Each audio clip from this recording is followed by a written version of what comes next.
Hello friends देखुव सकाल सकाल आम मामू हंजा दुईटा बाहरी पड़सू मर्निंग वाक काजी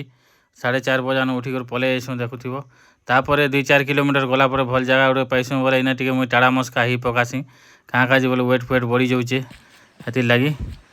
आर तापर सकाल पाई जाइसी टिके सकाल पाइला यहाँ देखुव भमर काठी कौन भांगी पकासी जेन टुड़े कटा भर्ती होइचे जे तो बेड़ा हो हाथे गुड़े सकाल सकाल खुपुचे तापर यहाँ बाहरी पड़सू आम नयदाड़े तो भंजा के बोलसी व्यू बढ़िया अच्छे देख शूटिंग कर देख बोलसी जेटा निकल। हेलो फ्रेंड्स देखुव आम पलि आईसु नद के काठी करबार लगे यहाँ है गमर काठी भांगुथुनु आर एबे सूर्य देवता भी उदय हो गले देखुव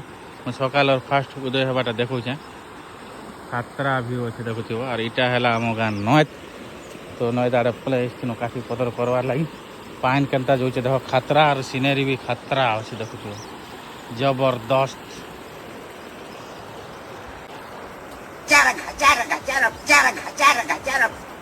केनता व्यू आसे देख सूर्यदेव भी उदी गले ना